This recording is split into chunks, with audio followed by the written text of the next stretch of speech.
고유정이 전 남편을 살해한 진짜 이유는 뭐냐, 두 사람이 왜 이혼을 하게 됐는지 이거부터 한번 살펴보겠습니다. 일단 두 사람은 같은 대학 봉사 동아리에서 만난 캠퍼스 커플이었어요. CC였습니다. 봉사 동아리. 네, 봉사 동아리.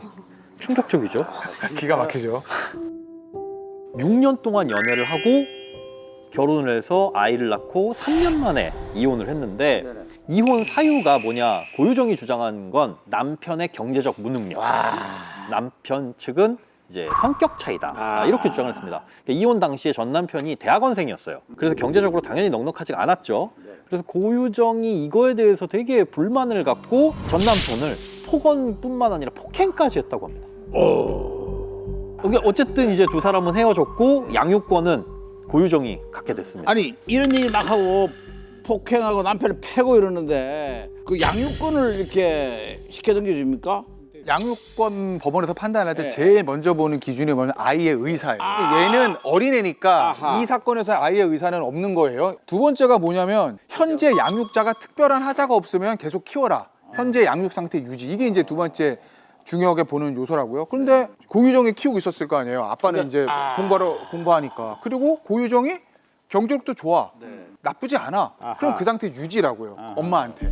고유정이 남편한테 폭언하고 폭행한 거지 애를 때린 건 아니잖아. 그럼 법원에서 원래 있는 양육 상태, 엄마가 키우고 있는 상태 그대로 유지. 그래서 양육권을 그냥 엄마한테 주게 될 수밖에 없죠. 당시 상황에서는. 어쨌든 고유정은 이혼을 이렇게 했어요. 근데 이혼 후 5개월 만에 재혼을 하게 된 겁니다. 이혼하고 5달 만에. 5달 만에 이제 재혼을 한 거예요. 대학원생 전 남편은 재혼했다는 사실을 몰라요. 이 상태에서 대학원 다니면서 받은 연구수당, 알바해가지고 번 돈, 이런 돈 40만 원을 꼬박꼬박 엄마한테 양육비로 보냈다고 합니다. 하지만 고유정은 이혼 후에요. 네네. 아들을 직접 키우지 않고 친정에 이런. 맡겨놓습니다. 이런. 네. 전 남편한테요, 단 한 번도 아들을 보여주지 않았다고 합니다. 남편이 착하다. 어떻게 가만히 참지 이런 거를. 그래서 전 남편이 아들의 면접을 요구하면요, 그냥 과태료까지 내면서요, 억지를 부렸다고 합니다.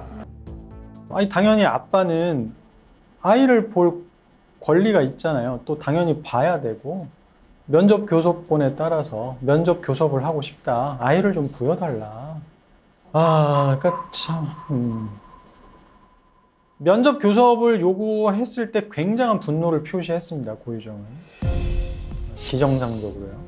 그러니까 그 분노가 단순히 일반인이 쓰는 그냥 뭐 불만의 표현 이런 게 아니라 너를 없애버리겠다, 죽여버리겠다, 이런 수위였던 걸로 제가 기억해요. 아니 고유정은 왜 그렇게 필사적으로 그 아들하고 친아빠를 왜 그렇게 만나게 해주지를 않았을까요? 아이가 혼란스러워 할까봐 아빠를 보여주지 않았다. 이렇게 변명을 합니다. 뭘 혼란스러워요? 아마도 남편에 대한 불만과 분노를 이제 그런 식으로 표출한 게 아닌가 싶습니다. 아이를 벌모로 전 남편을 괴롭힌 거죠.